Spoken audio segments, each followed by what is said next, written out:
Now, franchising to some of us is thought about as the F word. Oh my God, franchising, that's scary. You know, I lose control. They have all the control. It's not necessarily the way for me. I'm not going to have the freedom I want. I don't want somebody telling me what to do. Those are some of the myths that we've talked about that create that anxiety level about the word franchising. The key to it is franchising is nothing more than a way of doing business. It's a format. How many of you remember back when mom and pop had the corner grocery store? A few of you, not many of us are old enough to remember that. I'm ashamed to say that I do. But today, what's on the corner? 7-Eleven. Who owns the individual 7-Eleven stores that you're going into that you once went to the corner grocery store? Mom and pop, people. Nothing shifted other than the format of the kind of business that people are investing in. Instead of doing it on their own on the corner grocery store, they're leveraging that through franchise ownership. It's a smart way to go. So when you think about franchising, don't try to leap out the nearest window and avoid it, especially if you're risk adverse or you want to minimize or manage or control the risks that are keeping you from being successful and building your own business through a franchise. It's not necessary. Okay, now the F word stands for a lot of things that could get in your way. One of those is frustration. How many of you are frustrated or confused as you walk up and down and not knowing what you should do? Raise your hand. Okay, some of you are honest, some of you are not sure yet that you're confused, or you just haven't fallen in love with the right thing yet. Okay? But there is some frustration that's going to come from shifting away from the new career economy that we're dealing with today in the job market, which, by the way, new doesn't mean new and improved. New means it's not what it used to be, and it's not a healthy environment for us to continue to invest. In fact, I'm going to tell you something. If you don't at least learn about the alternative to becoming self-sufficient and controlling your own destiny, the current or new career economy is going to catch up with you sooner or later. So you at least need to research.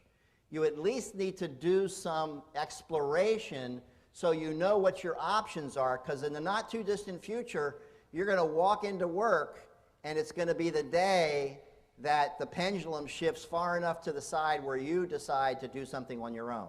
So you need to be prepared for that. You don't want to have to start over at that time and start looking for options. Another F word you're going to deal with is fear. How many of you felt at least a little fear about the idea of leaving the known security, perceived security of the job market or your current career and going into something you haven't done before? How many will admit they have a little fear around that? Okay. A lot of fear around that. Thank you. Okay. Well, that's not unusual. And what do we know about things that we're uncomfortable with or that we haven't done before? It creates a level of anxiety and discomfort that in our society means danger. We don't embrace change well. How many of you have read the book, Who Moved My Cheese? Very good. Okay. If you haven't read that book, you need to read that book. And if you have read it, and you haven't read it in the last 6 months, you need to reread it as it's based on the shift of paradigm it's going to take for you to jump in and do your own business or own your own franchise. It's all about change. The only reason you have fear, by the way, the acronym for fear is what? False evidence appearing real. Those preconceived ideas that you have, that perception criteria that you're working from, creates false evidence that appears real to us. The reality is that there's not a lot to fear from franchise ownership. How successful is franchising overall? Anybody heard any rumors? It's fairly successful. Most franchise businesses that start off in a particular location providing a particular product or service 3, 5, and 10 years later are still there providing that same product or service in the same locale. The far majority are still there. But what you need to consider is that maybe not the same owner who started it will be there. So just because franchising is successful as a business model and those businesses continue on, there is turnover within those businesses.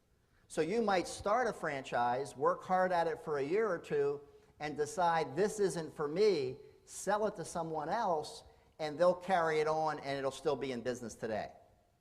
Good news though, anytime you're thinking about entering a business, think about an exit strategy. The exit strategy for a franchise is far easier than trying to sell your own independently owned business. Okay, far easier. So the exit is much easier. So false evidence appearing real is the other F word you're going to deal with. It's just the lack of comfort. Nothing you love or enjoy today or are comfortable with did you know you would be until after you experienced it. Embrace the idea of business ownership. The same things can happen to you there. Economic impact, franchising. Providing more than $506 billion in private sector payroll.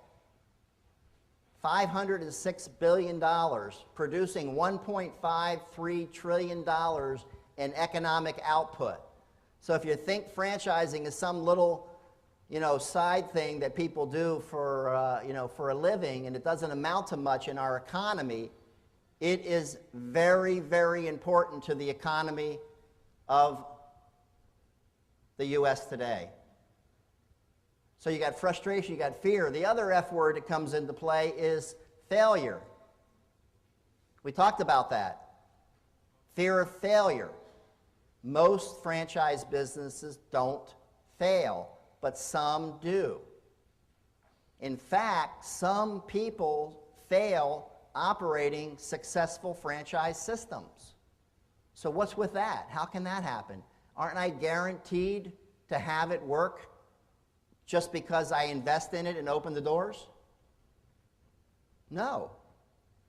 Because in a franchise, 80% of everything you need to succeed, all the discipline that's required to keep that business model going on and on and on and being successful is provided to you by the franchise in what's called a franchise system or business model.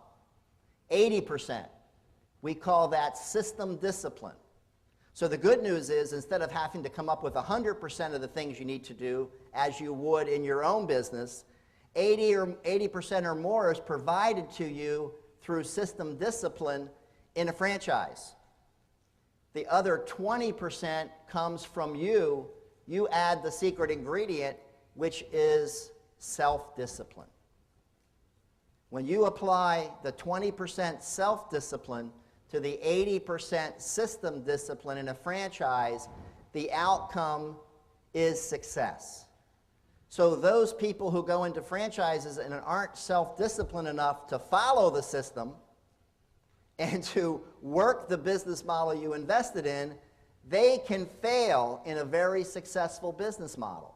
Some of the most successful franchise systems in our society have franchisees that have failed.